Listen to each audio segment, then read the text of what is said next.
Hi everyone, it's Kathy. Thank you so much for joining me.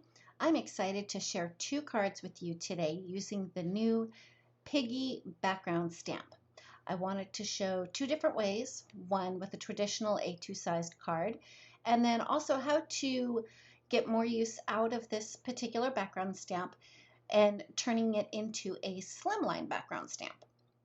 So for the first card, which is going to be the A2 sized card, I stamped the Piggie's background onto a piece of Cougar Super Smooth cardstock using Memento Tuxedo black ink so that I could color in all of those little piggies with my Copic markers. I am only going to share how I colored a couple of the pigs because there's a whole lot of pigs on that background. I did want to have some different pigs in the background. So the first one that I colored is with gray markers, and I wanted the little pig to have some spots. So I started out with W6 and just did little scribbly marks just to make sort of wonky looking spots on the little pig. I blended that out with W3, and then I blended out a little more with W2, and then I finished up with W0. So that is how I colored all of the spotted pigs. And as I colored different spotted pigs, I didn't try to make all of them look exactly the same. I tried to move the spots around a little bit so that each of the pigs would look just a little bit different. And there were a couple of the pigs where I did some spots on them, but I used a lighter gray marker and then went over the gray marker with the pink marker. I'll make sure to have all of the markers that I used listed in the description box below for you. For the pink pigs, I used quite a variety of different pinks because again, I wanted to have some of the pigs a little bit darker pink and some of the little pigs a little bit lighter pink. And I even brought in some of the E markers because they have that pink fleshy pig fur tone. When I was coloring in the pink pigs, I did concentrate my darker areas on the outer edges of the pig and also where the shadows would naturally occur. So if there was a little pig in front of a pig, I would concentrate that darker color right behind that pig that's in front of the little pig. And I also made sure to add a little bit of a shadow underneath his little snout, and then I would blend out with my lighter colors.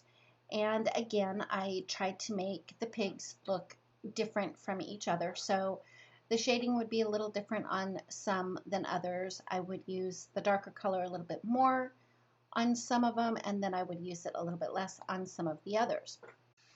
So moving right along, now that I have all of my little pigs colored in, I did want to fill in the white space in between the little pigs, and I wanted it to be a bright, dark color. If I know that's kind of an oxymoron, but I wanted to make sure that it really made those little piggies stand out. So I just used one marker, which was B69, I think. Again, I'll have all of the markers listed below for you.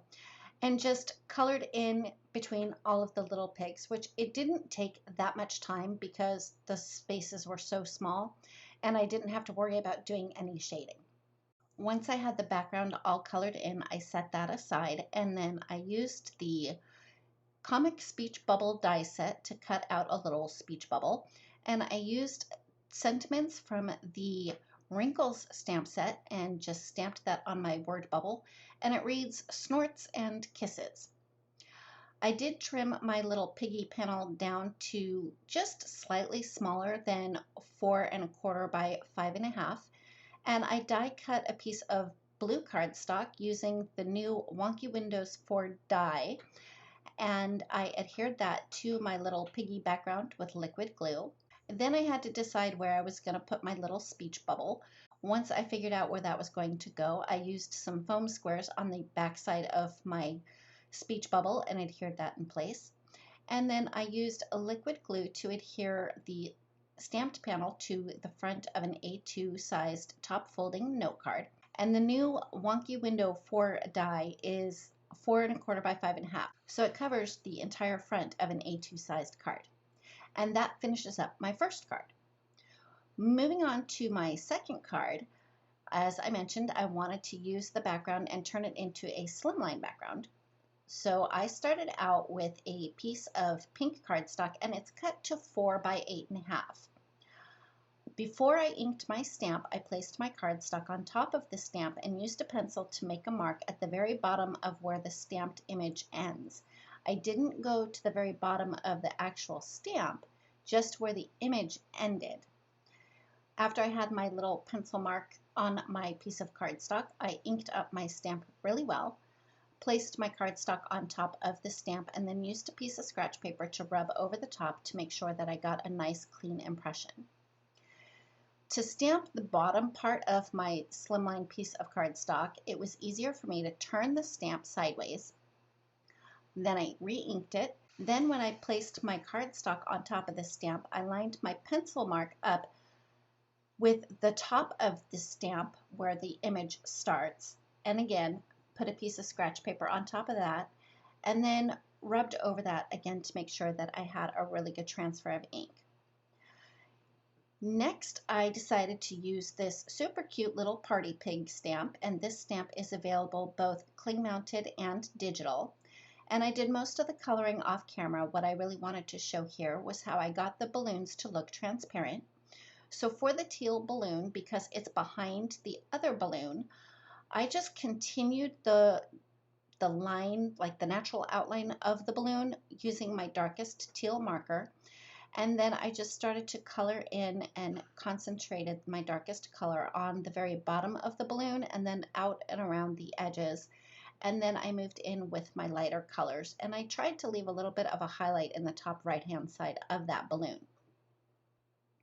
Once I was done coloring in the teal balloon, I grabbed my YG markers and I did the same technique where I started with my darkest color at the bottom of the balloon and kind of went up and around the sides, leaving the center of the balloon a little bit lighter just to maintain that transparent look.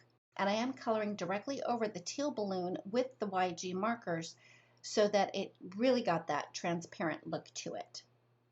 To finish up the slimline card, I die cut a piece of black cardstock using the Slimline Birthday Scallops die set. And I did trim down my little piggy background panel to just slightly smaller than 3 1/4 by 8.5. I used liquid glue to adhere the black frame to my little piggy background. And then I used the stitched and pierced circles to die cut a black circle. Played around with the placement a little bit to make sure that I had it far enough down, but I also wanted to make sure that my little pig didn't hang off the edge too much. I used liquid glue to adhere my die cut circle, and then I used my scissors to trim off the excess part of the circle that was hanging off the edge. Next, I adhered that panel with my tape runner to the front of my note card, which started out at 8.5 by 7. I scored it at 3.5 on the 7-inch side, so my finished card is 8.5 by 3.5. Of course, I wanted to pop up my cute little party pig, so I used some foam squares for that and adhered that to the front of the card. For the sentiments, I wanted to have a little bit of a play on words, so I die cut the word celebrate from the Celebrate Word and Shadow die set from lime green cardstock, and then I die cut the shadow from black cardstock. I adhered those together and then used liquid glue to adhere that to the front of the card. Now the play on words, instead of having it read Celebrate Big Time with a B like boy, I decided to have it read Celebrate Pig Time. To stamp the words Pig Time, I used the Alpha Doodles stamp set, and I just used black ink on some lime green paper, and then I did cut those out by hand. And to get the space cut out in the center of the letter P, I just used a craft knife for that. When I put them on the front of my card, I wanted them to be kind of cattywampus, so I wasn't too worried about getting those lined up in a straight line, and I used liquid glue to adhere the letters in place. And a final touch was, of course, I had to add a little bit of sparkle to my balloons, so I used my Wink of Stella glitter pen for that. And that finishes up my second card. Thank you so much for joining me. If you like this video, please give it a thumbs up. If you've not yet subscribed, we'd love it if you would. And don't forget to ring the bell so you're notified every time a new video is posted. Thanks again, and we'll see you next time.